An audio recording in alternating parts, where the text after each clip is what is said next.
we're going to do or make sake. Now, if you've followed this channel for some time, you know that over the years we've done a number of videos on fermentations and distillations. We've made beer, essential oils, we made rum, brandy, whiskey. And the reason we're going to be making sake today is because basically we like it. Our family drinks it. And some twists in the making of sake are useful techniques that can be used for a variety of different types of fermentation. Before we get started with all the techniques, let me get some nomenclature sort of straightened it out. Sake is a generic term in Japanese that represents alcohol. It's sort of just a generic statement for alcohol. More specific to what we think of as sake when we go into a liquor store or a restaurant is a beverage called Nihonshu. This is Japanese alcohol, and it's more appropriate to the kind of beverages that we're familiar with here. In having made a number of batches of this and having done the research, I've discovered that there are actually subdivisions of this beverage that involve different levels of filtration of the particles that can occur during the fermentation process. If you have a little bit less aggressive filtration, you create what's called ghost sake or uru negori.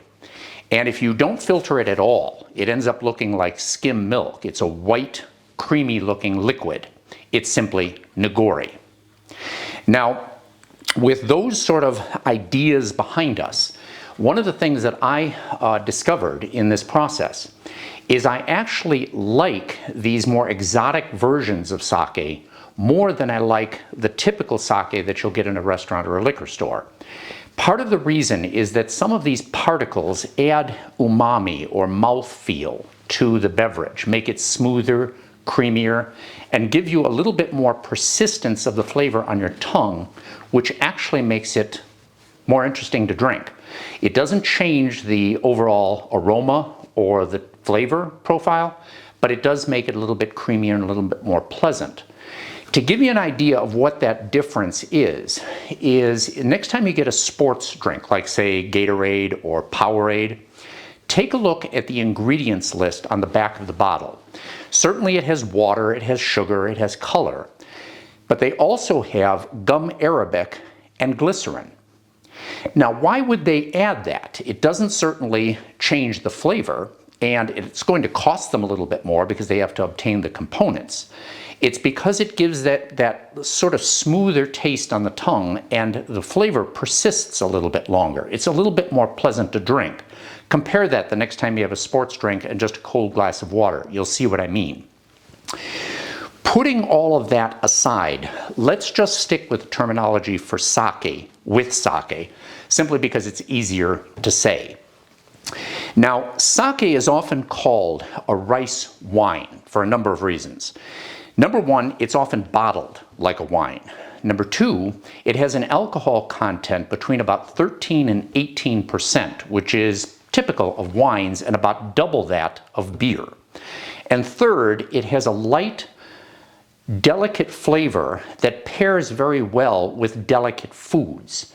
For example, I really like Guinness Stout, but I would never order a mug of Guinness with sushi. It's too bitter, it's too earthy. Nevertheless, sake actually has more in common with beer than it does with wine. All of these beverages, wine, sake, and beer, are all the fermentation products of the seed component of the plant. In the case of a wine, whether it's apples or cherries or grapes, the fruit, the pulp of the fruit, contains a lot of sugar, which is useful for the young seedling as an energy source before it puts down its roots and puts up its leaves and can make its own energy. And that fruit contains a lot of sugar, and that sugar is what the yeast will eat in order to make carbon dioxide, alcohol, and all the flavors of the various wines. The same is true to some extent in the rice for sake and the barley for beer. They also contain an energy source for the young seedling. However, for whatever evolutionary advantages, maybe a lack of water solubility or a resistance to rot, they store the energy in the form of starch. Starch is actually made out of sugar. It's individual little sugar molecules that are chemically bonded into large chains which form the starch. The problem is yeast can't eat starch. It can't cleave those chemical bonds in order to access the sugar to do the fermentation and make the sake or the beer. What's interesting is neither does the seed. And so another step has to occur in order to allow grains to be fermented. In the case of beer, it's called malting.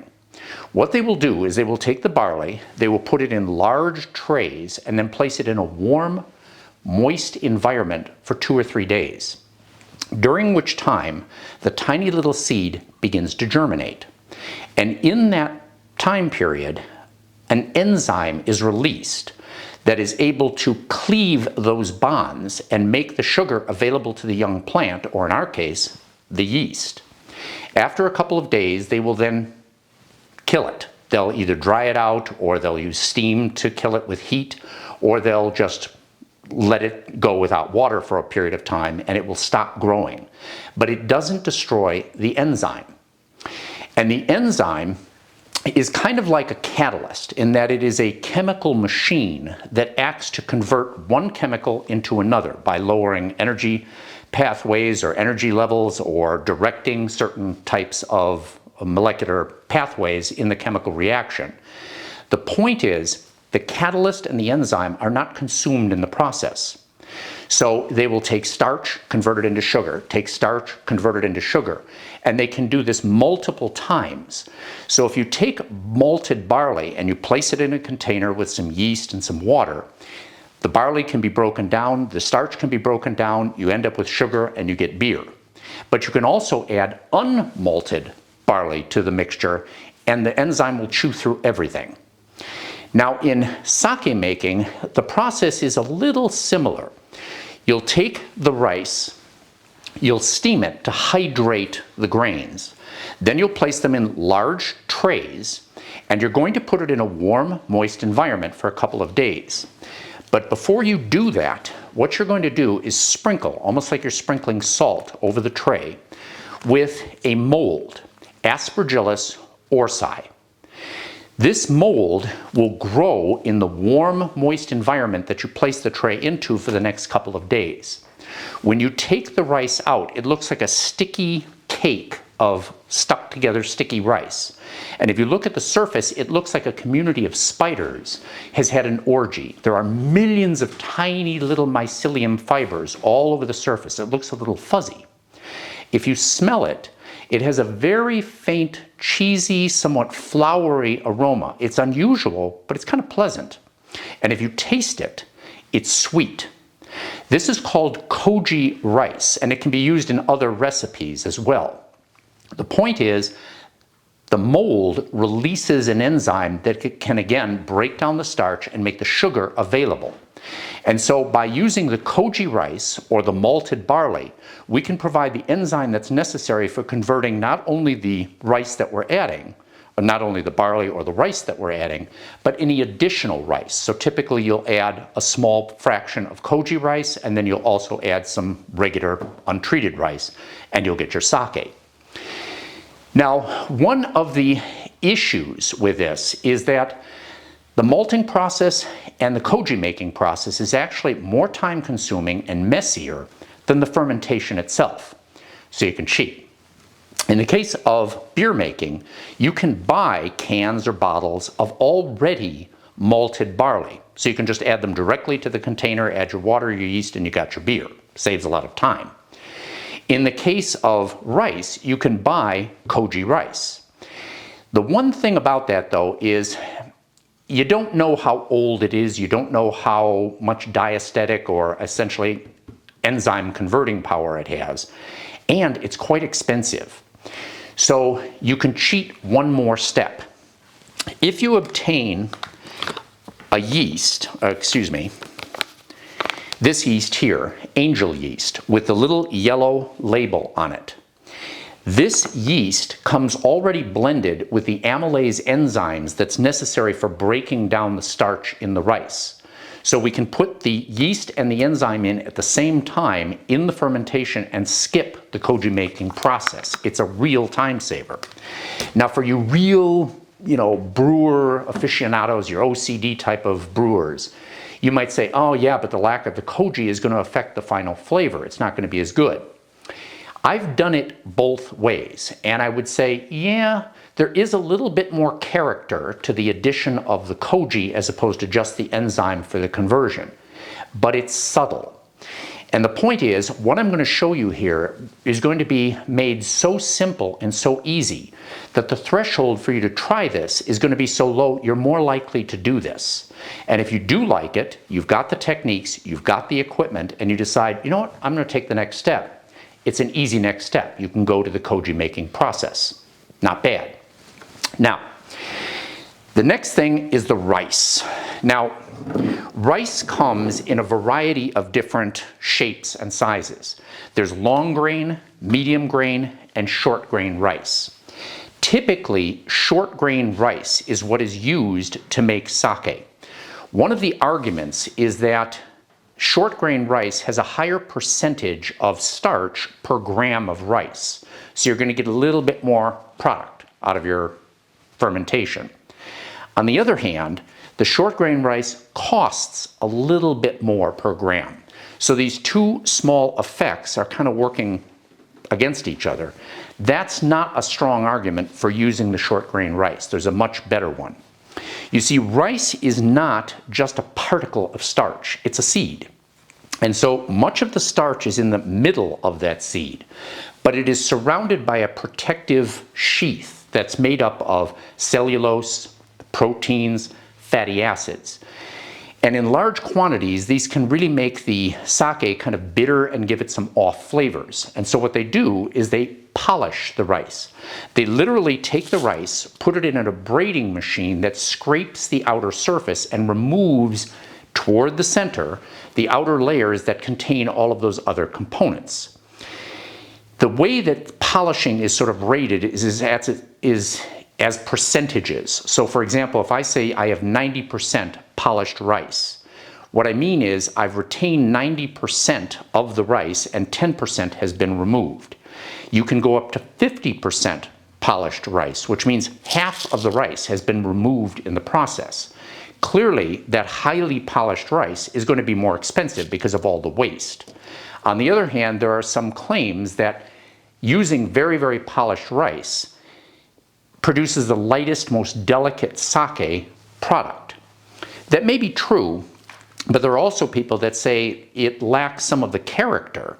And so there's a kind of an argument, but typically the highest end sakes use highly polished rice. Now, where do you get it? The company that I've gotten this from over the last year or so is a company called Ri-Chun. And they are located in the United States, and they grow the rice in the United States, either in California or down, I think it's in Louisiana, is a big rice producing state. And they will provide you short grain, polished rice. And their prices are pretty good. You can get it on Amazon, but you can also get it from places like Web Restaurant. And in large quantities, it's actually pretty comparable in price to the typical rice that you would buy in the grocery store. So I'd highly recommend Ri-Chun as a source for the rice. Now, water. We live in a mountainous area with a very deep well. And as a result, we have very high quality water. But if you don't have high quality water, or you live in the city, you get a lot of chloramine in your water, you don't want to use that. And so then I'd recommend you go to the grocery store or go to a Walmart and pick up some distilled water. Now what I'm going to say next is completely non-scientific.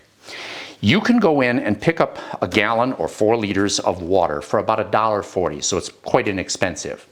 But typically the distilled water that they're selling is to be used for humidifiers or an iron or maybe washing your windows. But if you go to a slightly different part of the store, you can buy the same 1 gallon or 4 liters of water for the same price, but it has this label in front. Now, I don't know if there's any differences in the quality control from the manufacturers or the suppliers of this water, but I can't imagine that it isn't going to be the highest for water that they're actually advertising for use in infant formula. So, can't hurt. Now, the next thing is the container. What are you going to use to make this? Now, I've used all of these different containers over the years to do fermentations: a bucket, a carboy, and a pot. I'd stay away from the carboys. They work, but you can see the very narrow opening at the top means that after a couple of weeks, and you've got a lot of sticky debris inside of your carboy, they're really difficult to clean. You need specialized, curved brushes, and you're struggling to kind of get the thing clean. There's really no particular advantage to that. If you want to keep a low budget, I'd go with the bucket because it's, again, easy to clean and it's easy to access and it's easy to add ingredients, and I would just stick with the bucket. And if you want something more robust that's going to last for a long period of time, I'd go with the pot. Now, one thing you'll see on the tops of these, let me move this water aside for just a sec, is these bubble traps. Now, I've used these in some fermentations, and I've done fermentations without them, and I don't think they're particularly necessary. What these bubble traps are for is they're one-way valves, so that when the carbon dioxide is being produced by the fermentation and filling up the container, it gives a way for that gas to be released. But it will not allow room air to reverse flow back into the container. That's the argument. The point is, though, that we've got a constant outflow of carbon dioxide from the fermentation. And so if you have a small leak, like a loose top or a loose top, it's not going to blow up. It'll drain through, or the gas can be released through the gap in the container's top. But because carbon dioxide is constantly being produced and is heavier than air, it will fill whatever gap you have above your fermentation and the outside with a heavier than air carbon dioxide that's constantly being replenished, and there's no turbulence. You're not going to get oxygen retrograde getting all the way down to the fermentation to oxidize your fermentation and maybe make your product bitter. I've never noticed a difference, and so I've used them, but they're probably not necessary. And as a matter of fact, in Japan, when you take a look at some of the big plants that make the sake, they don't even have a lid on the top. They depend on that carbon dioxide layer to prevent the oxidation of the product. I'd use a top simply because these are very, very specialized facilities, and you don't want bugs or dust or anything else to get into the fermentation, so the lid is probably a good idea. The bubble trap, probably not so important. However, today we're going to do something different. We're going to be using an all-glass aquarium. The reason for doing this is because this is designed specifically to be looked through. So it gives us the opportunity to easily see what's going on all the time and to photograph it and do our video. And you can see an example of an earlier fermentation that I've got back there. And it was easy to watch what was happening, and so that's why we ended up getting this.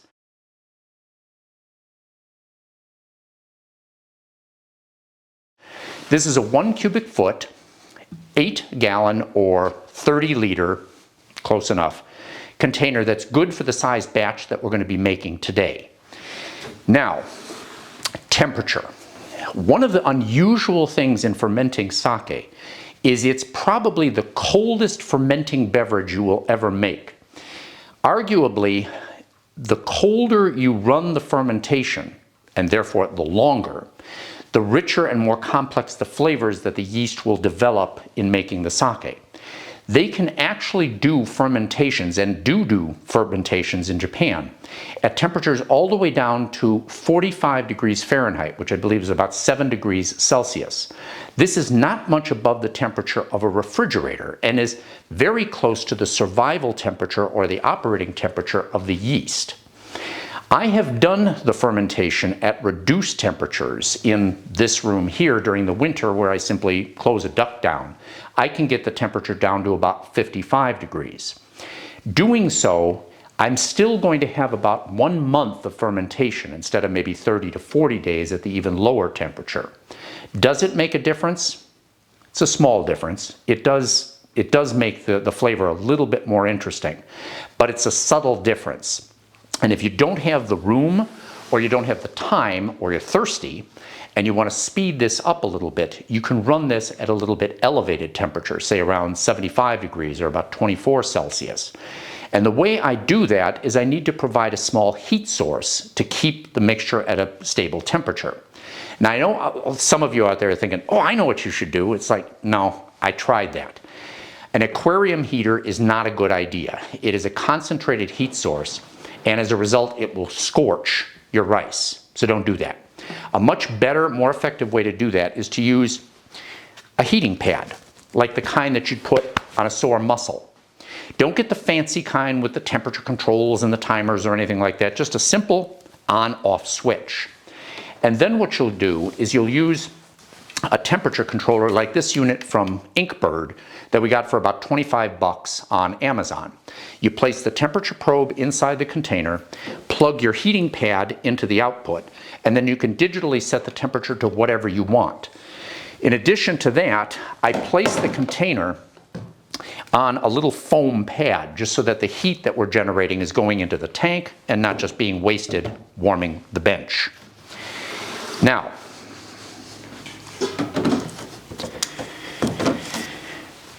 one of the important things about making sake is that we want to make it with the yeast that we intend to add. We don't want any kind of natural yeasts or bacteria or anything. And so we want the container to be clean as possible. So with any of these containers, including this, take them to the sink as if you're doing your dishes and do as good a job as you can. Get all the particles off, make it visibly clean. And then you're going to want to decontaminate it. And a great way to decontaminate this is to use a material that many brewers use, which is called Star San. This is a mixture of phosphoric and sulfonic acid.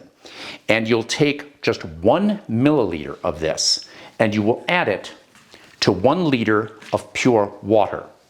And then what you're going to do is take the tank, I'm going to move it down like this, and we're literally going to spray the inside of the tank to make it wet.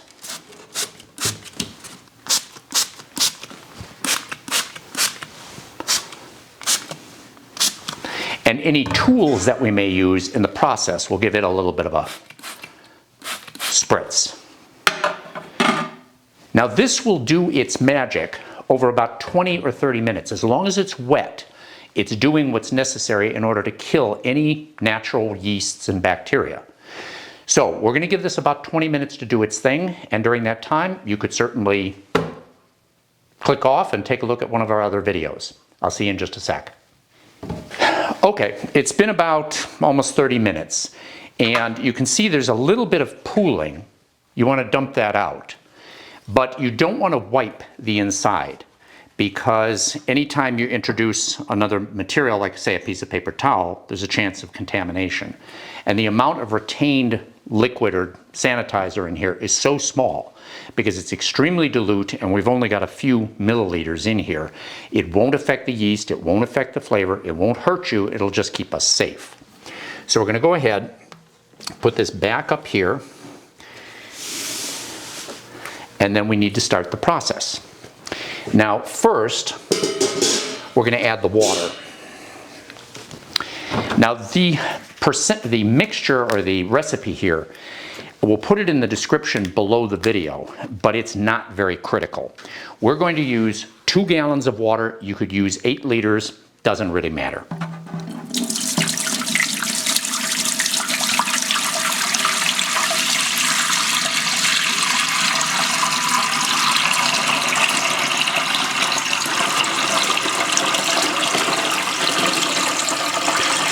Now, natural yeasts and bacteria don't generally like an acidic environment, but these yeasts that are made for fermentation are tolerant of it.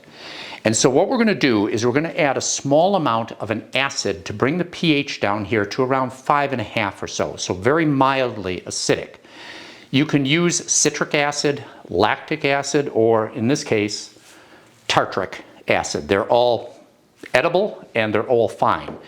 Some people will use hops as a means of adding that acidic component. I wouldn't do that because the hops themselves can introduce a lot of flavors you may not like, and so I wouldn't start that way. If you can't get any of these components, the juice of a lemon will be enough to bring you down for this quantity of material. So we're going to add 5 grams of tartric acid. And then with my newly disinfected spoon, we're going to give this a little bit of a stir. Get this around. All right. Now, yeast, rice. We have 5 kilograms of the polished short grain rice. In East Asia, they typically rinse their rice before they cook it, and it's less common in the United States and in Europe. Part of the reason was simply to remove debris, bugs and pebbles and sticks. The kind of rice that we get packaged here in the United States is quite clean. In addition, the polishing process is going to remove anything else that isn't the core of the rice. So I'm not bothering to rinse this off. And the small amount of cloudiness from the free starch, the powderiness, is microscopic compared to the amount of particulates that we're going to make in the fermentation process. So there's no reason to add the potential of contamination and the work and mess. So we're just going to add straight in, no steaming, no cooking, no doing anything else. It's that easy.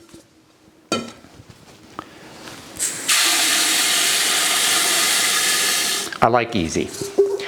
Now we'll just give this a little bit of a stir to make sure that we've kind of leveled it off a little bit. Now we're almost done. Now, this is 40 grams of this special yellow label angel yeast.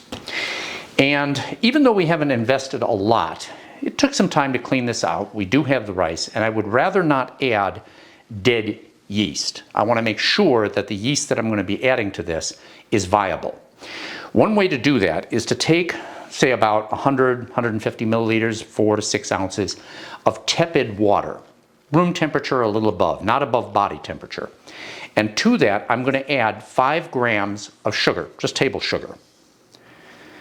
And we'll give that a few seconds to dissolve. And then to that, we're going to add the 40 grams of yeast. Stir that around a little bit. Just swish it is enough. And now what's going to happen is over the next 20 or 30 minutes, if this yeast is good, it's going to begin to foam up. Once we've proven that, then we can add this without the risk that we're going to end up with a dead fermentation. So this is the second break. You're going to need about a half hour and just enough time to watch our latest video. We'll see you then.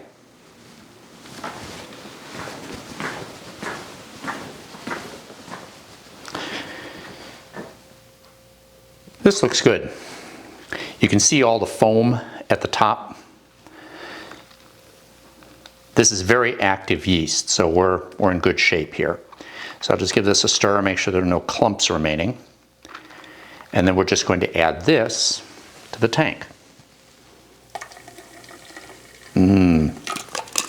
It already smells pretty good. It smells like bread. All right. Good enough. Now let's give that a little bit of a stir, just to make sure that we distribute everything.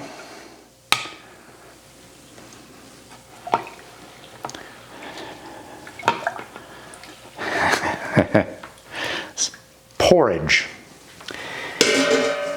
Now, move this a little bit forward like this. Now we'll take the probe that I've got hanging down here so it stays nice and clean. I didn't show you that I did this, but I actually wiped this off with a little bit of alcohol. I didn't use the Star Sand, but this is a small probe and the alcohol is pretty good. So we're going to put this in here like this, get it about halfway down. And then we're going to take some plastic. This is simple but large scale food wrap. And we will just slowly move this over to the top, like that. Good. This will keep out the critters. And then I have a piece of shock cord, bungee type cord, that I've made into an enormous rubber band. And so I will put this around here like this.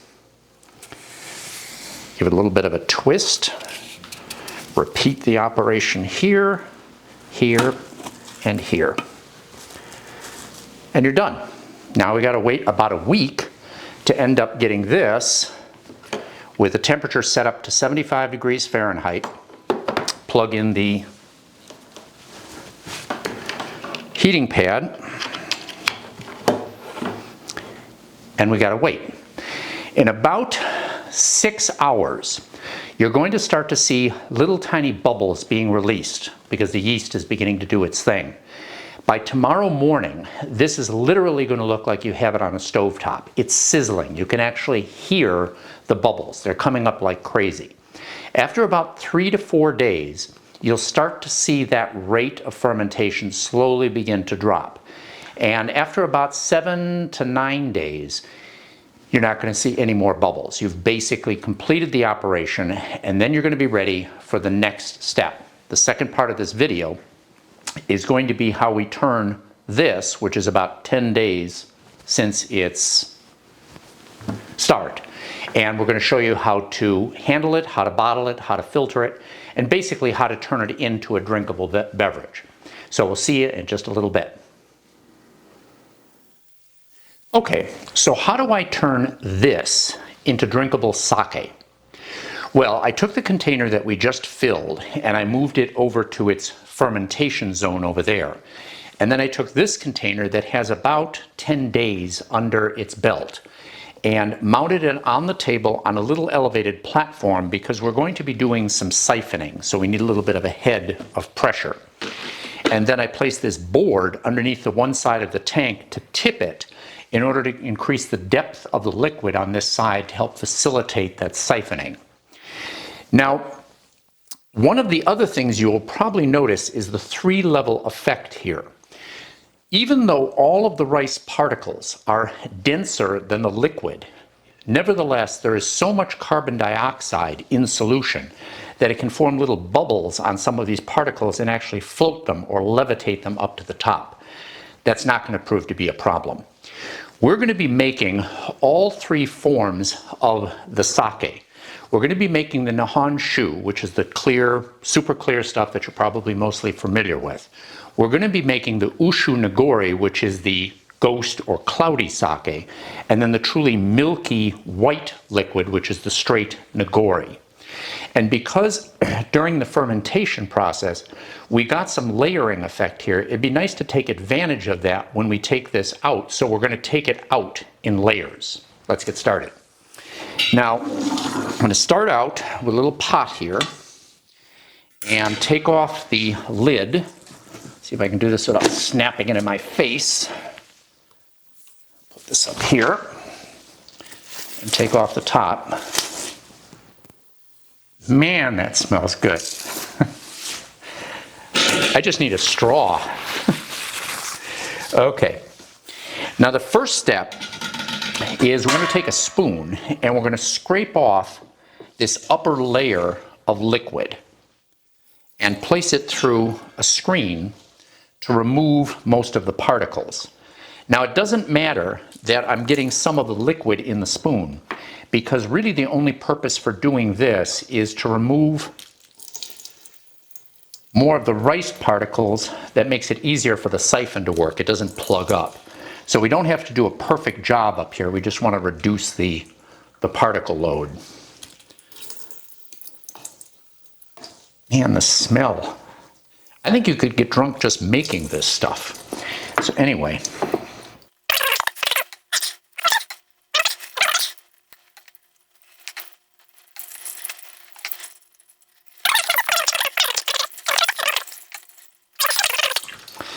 Now, the siphon has to be done right. A siphon obviously has to be below the level of the surface so we don't break the suction and effectively stop the siphoning action. but there's turbulence. When the liquid is pulled into the bottom tube, it can pull debris up as well, and we'd like to avoid that if possible. So when I put this in the container, what I'm going to do is try to hold it as close to the top but below the surface as possible, and then as the liquid is filtering in here, I'm going to lower this down until eventually we're just sucking up rice particles. So to start the process, I'm going to put the tube down here like this, and then I'm going to start the siphon.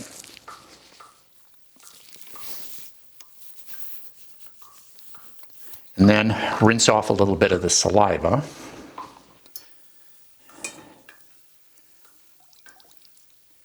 And start the process.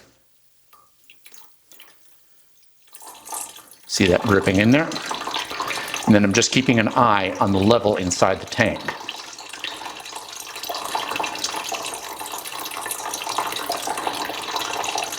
Now this will take a couple minutes, but there's no hurry.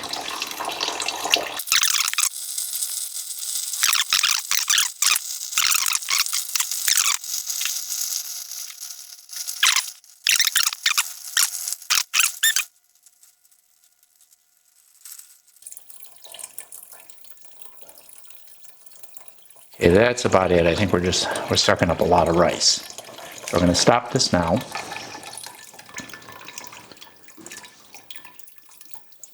This is always a bit of a challenge. You want everything out of the tube that you can get. And that's it. Okay. Now, we don't need this anymore.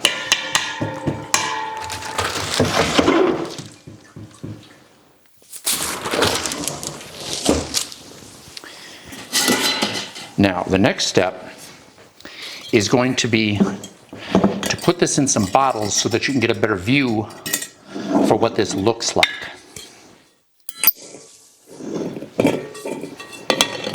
I'll show you it in the pot. You can see it's sort of a cloudy, clear mixture like this. Yeah. Okay, so let's go ahead and pour this in here and see what we got. I'm using the strainer one more time just because I did get some particles that might have gotten through that this might be able to catch. Okay, and then let's move this over to another guy.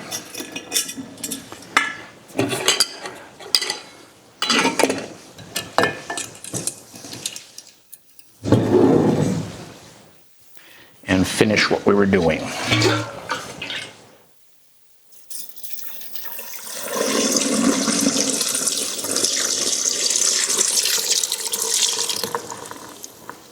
There we go. Pretty good. Not quite even, but not too bad. Okay.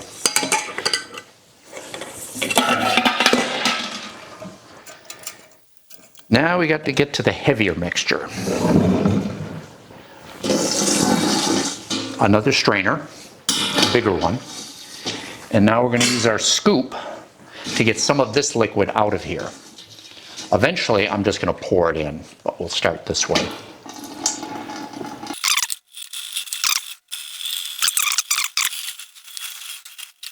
All right, I think I'm going to try to manhandle this. Let me show you basically what we've got in here already. I'm going to let that drain just for just a couple of seconds. You can see the liquid that's still coming through here. Then we're going to throw this out, and we're going to put the rest of this in there and let that strain in.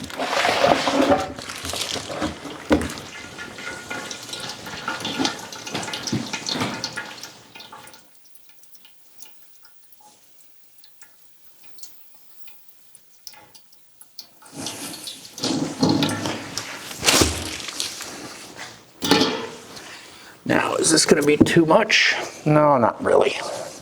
All right, here we go.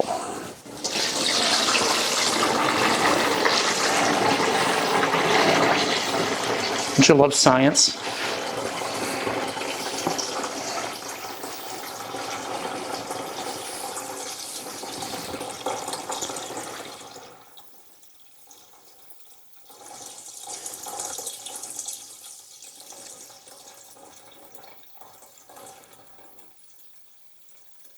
That's pretty good.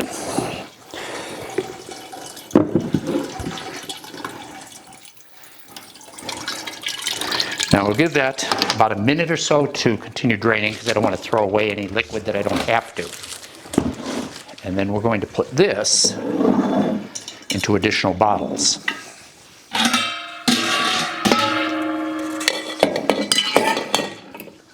Like that.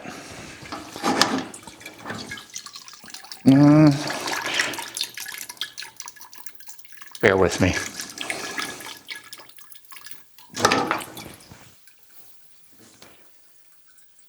Now you'll notice I'm also not stirring this or trying to push it because I don't want to push anything through the screen and add additional debris. So I'm allowing gravity to do this, but I don't want to get into any kind of mechanical efforts. It's just going to make it more problematic. All right, so let's go ahead and throw out this.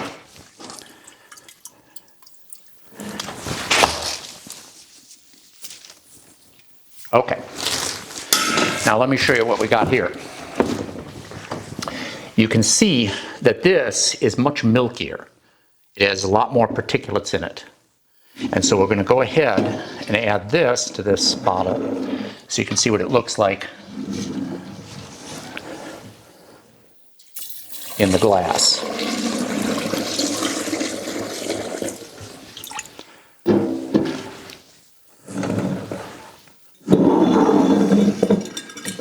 These are 2-liter containers.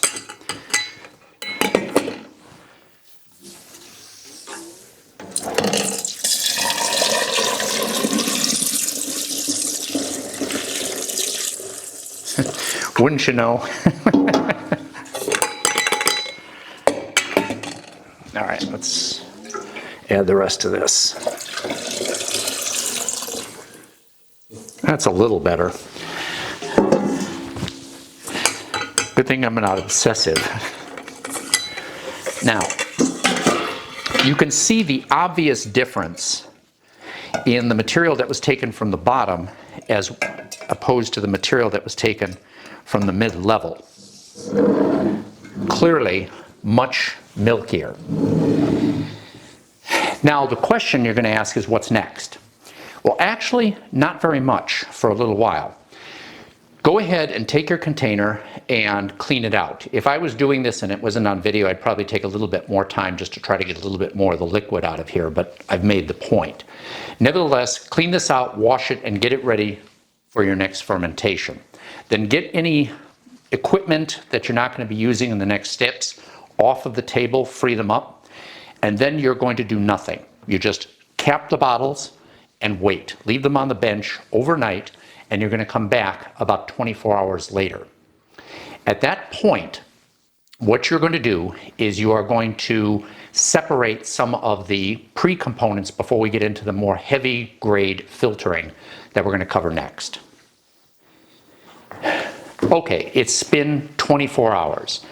And the next thing that you're going to do is you'll look at each of the different bottles that have been sitting on your bench. Here's an example. After about 24 hours, you're going to see this line of debris at the bottom of each one of these bottles, depending on how much debris there was to start with. This is dead yeast, larger fragments of the rice particles that all settle down to the bottom over that first day. Once you see that, then what you're going to do is you're going to take the container like this, and you're going to use your siphon one more time, and you're going to pull off the upper level of liquid from here and place it into another clean bottle. Once you've done that with all 4 of these, you've basically finished the operation for the nigori. The milky mixture that's left after the 2 siphoning stages is now ready for drinking, serving, or you can bottle this and you can save it for aging. And it is truly delicious. It's really good. The only real difference between the nigori, the Ushu nigori, and the Nihon Shu is the level of filtration, or how many of the particles we get rid of. And now we face a bit of a challenge if we're going to be trying to clarify these to bring them to a truly clear state. The reason there's such a problem with this is because The particles inside these containers vary over a huge range of sizes, anywhere from a few nanometers all the way up to tens of microns. And so if we were to simply use something like filter paper, if we got a filter that was aggressive enough to be able to get rid of the smallest particles to clarify this, it would almost instantly get plugged up and not function. And so you would have to go through dozens of filters, throwing away a lot of your product in the wet filter paper in order to try to clarify this. Filtration with paper, it's not a way to go. We have to use a different technique. Now the reason, the real bugaboo here is the smallest particles, has to do with geometry. You see, if you have a very large particle, it will fall to the bottom more quickly than a small particle. And the reason for that is, if you imagine you have a particle of a certain size, it has a mass, and that mass produces weight, which causes it to settle down to the bottom under gravitational force. At the same time, it's falling through the liquid. It's not in free fall. It has to flow. The liquid has to flow around it. And so there's resistance. Well, if you take a particle that's half the diameter, it will have 1/8 the mass, because we're talking about a volume, a half times a half times a half. So the force pulling it down is 1/8 as great. But the surface area of that half-size particle is only 4 times lower, because it's an area. So even though the flow resistance area drops, as does the force that's pulling it down, the force pulling it down goes down faster, because it's a cube rather than a square. So as the particles become smaller, they settle more and more slowly, and this is a problem. If we had all the time in the world and we simply let this sit, what will happen is, because all of the particles are denser than the liquid, they will all end up at the bottom. We will have perfectly clear liquid here. The problem is that that could take years for the very smallest particles. We need to speed that up. And there are several tools that we can use to do that. One very common tool takes advantage of another problem associated with the smallest particles that we can turn on its head, we can use in our favor. You see, heat energy or thermal energy is actually kinetic energy. It is the sum total of all of the kinetic energy of all of the molecules and all of the particles inside of a volume, whether it's the atoms in a crystal that are vibrating back and forth or the liquid molecules that are moving around in here. It is the velocity of those components that's producing that thermal energy. When we get down to the very smallest particles, the nanometer-sized particles, they're not that much larger than the molecules of the liquid. And so when that tiny little particle is taking its long trip to the bottom of the container, it's getting bumped around and stirred by those molecular interactions with the liquid, making it take a much more circuitous route to get down to the bottom and further slowing the settling rate. However, if we lower the temperature of the liquid, we're not reducing the mass, so we must be reducing the velocity in order to reduce the thermal energy. It slows down and the stirring effect decreases. So if we do what's called cold crashing, we will take these bottles, we will put them in a refrigerator, bring them down to near freezing, and the settling process will accelerate. I've done this a lot. Many brewers use this technique. It's very common. It's marginally effective. The reason is that we're comparing temperatures from absolute zero. At room temperature, the temperature is 300 Kelvin. At the freezing point of ice, or the melting point of ice, 0 degrees, we're at 273 Kelvin, basically 10% cooler. So the velocity decrease is present, but it's not very significant. So it works, but it's not real potent. What we really want to do is we want to introduce other tools that can really speed this operation up. And those tools are called fining agents. Let me show you what's involved. Okay, so what's a fining agent? They're typically used by brewers for removing the haze or the particulates from a fermentation, whether you're doing beer, wine, sake, mead. They all have a tendency to leave some particulates in suspension that will give you a haze that you want to get rid of. The way a fining agent works is that it's either a small particle or a large molecule that will stick to these very, very tiny particles.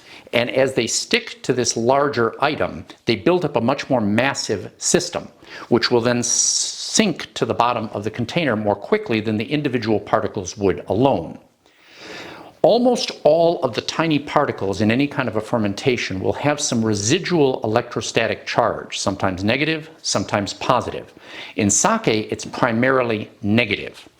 And so if we can take a substance like, say, the white or the albumin in egg, which is a protein that has a little bit of a positive charge, and we add a small amount of the white to one of these bottles, this will cause this agglomeration or this flocculation and cause the settling of the particles in the material. Now, you don't need very much.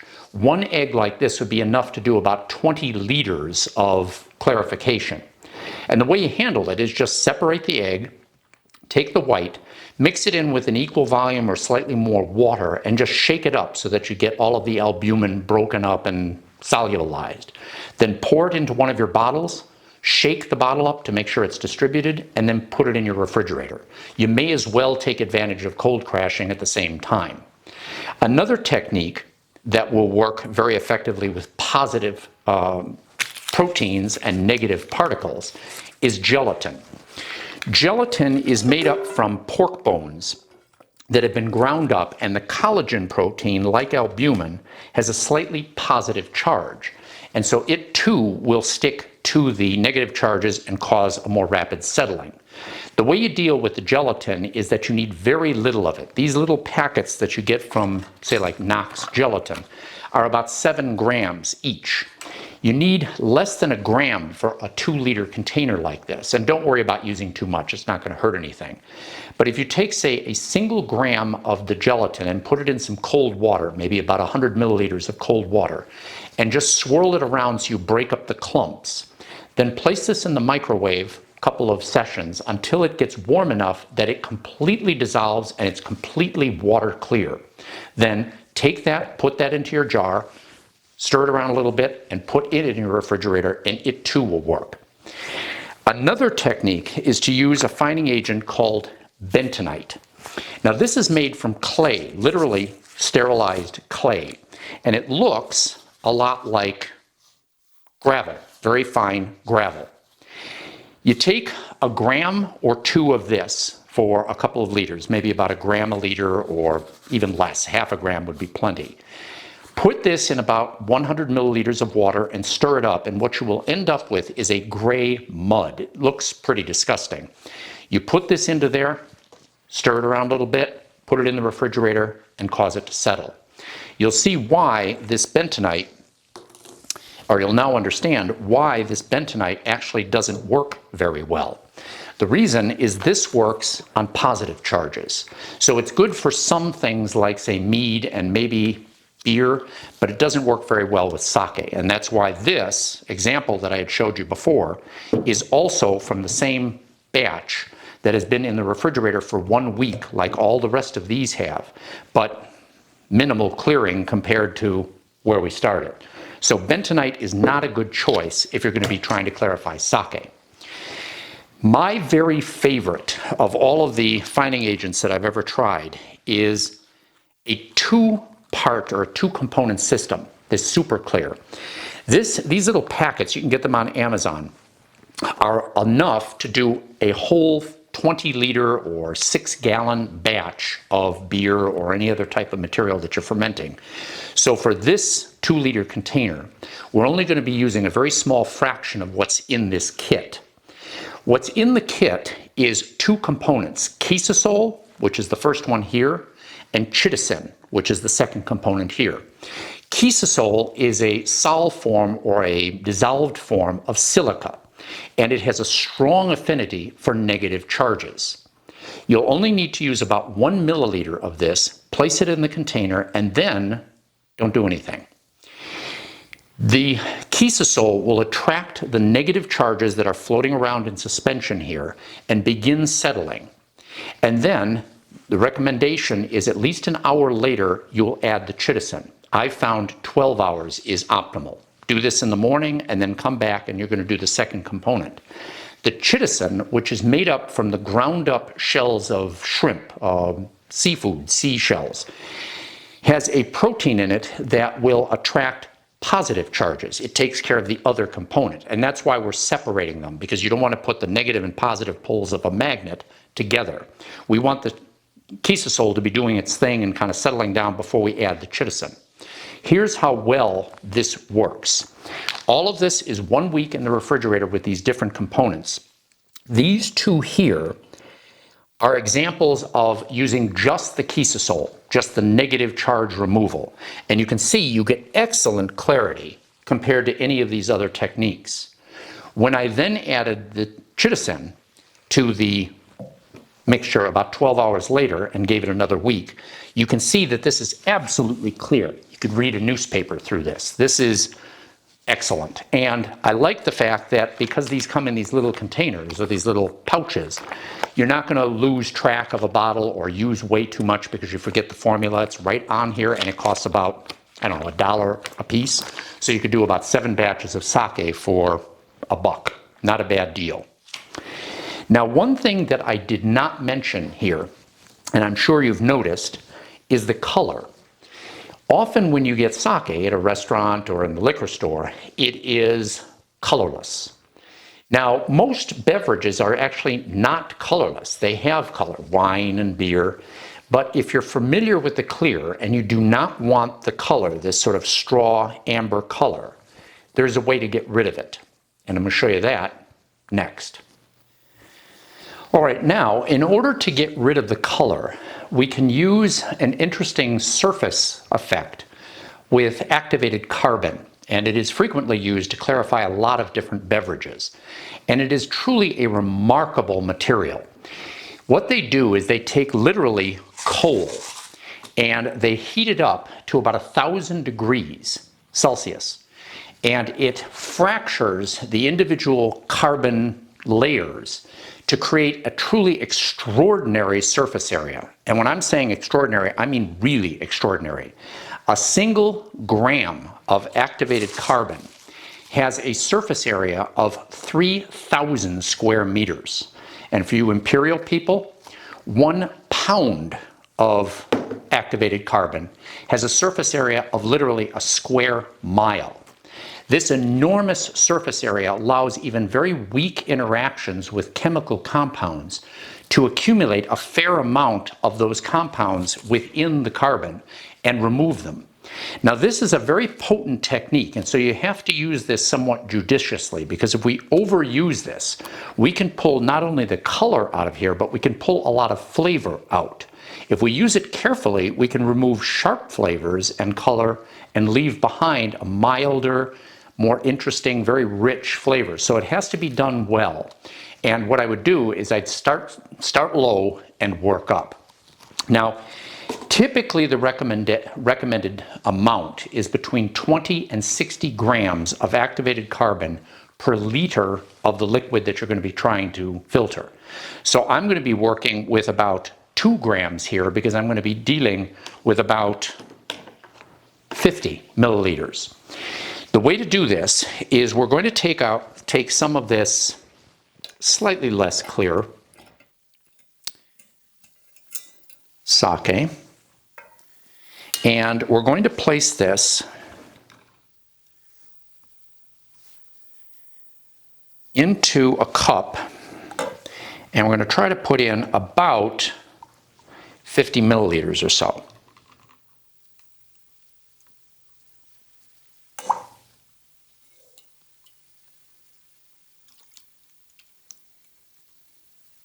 $32.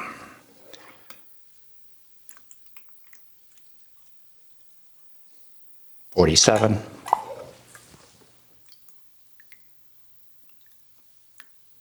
Good. Now, we're going to take the couple of grams of alcohol, cleaning activated carbon, and place it in here. and you can immediately see all of the bubbles that are forming inside of the liquid. This is all the air that's being released and transported or converted into liquid along the inner surfaces. We don't really have to do anything with this other than make sure it's circulated around.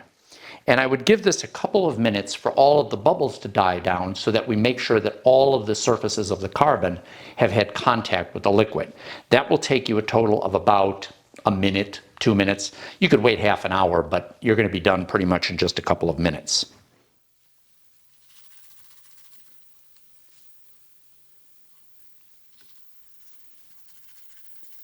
I don't know if you can notice this already, but there's essentially no color here. It's already gone. So now what we're going to do is we're going to separate out the large chunks of carbon. And the way we're going to do that is we're going to use that filter that I told you that we rarely use, because these are large chunks. And so we're going to simply pour this into this cup.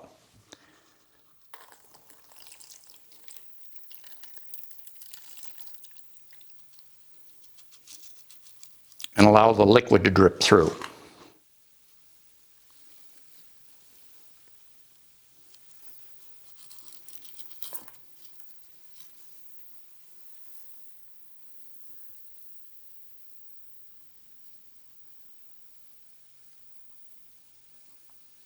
I probably should have been a little bit more generous because I didn't allow for absorption.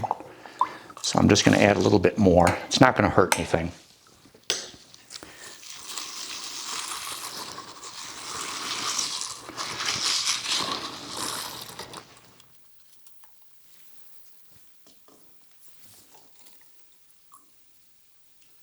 And you can see that the liquid down here now appears only to have sort of a gray coloration from the very fine particles of carbon that got into the mixture. But we're going to get rid of them by using a little bit of high tech. Okay. Now, what I have here is a centrifuge tube. A good old centrifuge. And I'm going to fill this up to 50 milliliters. Every once in a while you get lucky. And you can see the sort of gray coloration there. I'll put the top on. And I think I have a countersink here. These are pretty close. Let's go ahead and put this in the centrifuge. I really like this thing, and I've used this a number of times for a few of our videos. This thing costs about $220 and will reach about 2200 Gs, so it's considered a low-speed centrifuge. But it has a very large capacity of 300 milliliters, so you can process a lot of material in here very quickly. So I'm going to put this in, turn it down, and let's see if we can get this thing going.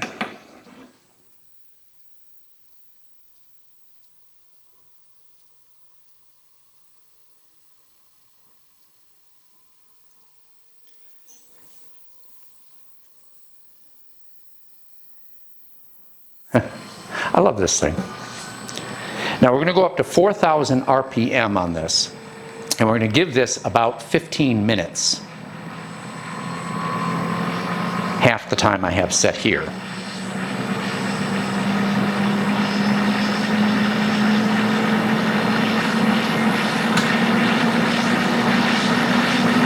All right, we'll go down to, let's say, 15 minutes, and we'll do it from there. Now I really like this centrifuge. It turns out that these people no longer sell it. I got it on Amazon a few years ago. But for a couple of $100s, you can get comparable centrifuges that are considered low speed. They operate at only about 4,000 RPM and about 2,200 Gs. But they have very large capacities, 300 milliliters in a run. So you can run a full batch of food type items, that kind of quantity, pretty quickly. And you get to see what this does. All right, let's open it up, see what we got. This is my water counterweight, so that doesn't count. And this is my clarified sake. I'm going to show this to the camera so that you can see the small amount of carbon that ended up being deposited under the 2000 Gs of the centrifuge. And just put this down. Smells very good. And always pour with the deposit on the bottom, so it stays there. And now you can compare this level of clarity to what we just started out with a few minutes ago. It's absolutely colorless.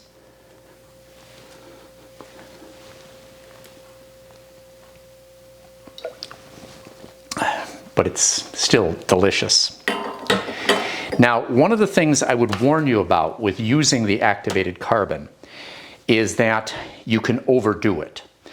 First of all, you don't need to use it at all. You can skip this step, you can skip the centrifuge. You want to keep this very simple. I like the yellowish color, the straw amber color. I think it's attractive. But one of the things that the activated carbon can do beside clarifying the liquid is it can remove some additional particles and even give you a more colorless, clearer result. But it can remove many flavors as well. So if you overdo this, you can actually remove pretty much all of the flavor from the sake, and it ends up tasting like you've taken this vodka and water and mixed it together. So it can be overdone. But if you have some sharp flavors or maybe something you're not real fond of, you can creep up by using small amounts of the carbon. Start low, move up. And you can remove just the types of flavors to manipulate the final result. It's quick and it's extremely effective. It's inexpensive, it's non-toxic, and it's used a lot in many different types of brewing and purification steps in food. In any case, this was a blast. It was a lot of fun, and it allows us to cover both the chemistry and some of the processes necessary for handling different types of components in foods. And it can be applied to a number of different types of fermentations and different types of synthesis where you want to be able to selectively remove particles and debris from an otherwise very edible and very potable mixture. So I want to thank you very much for watching. This was fun, and hopefully you'll give this a try because it is not difficult. The result is delicious, and it's a lot less expensive than going to the store.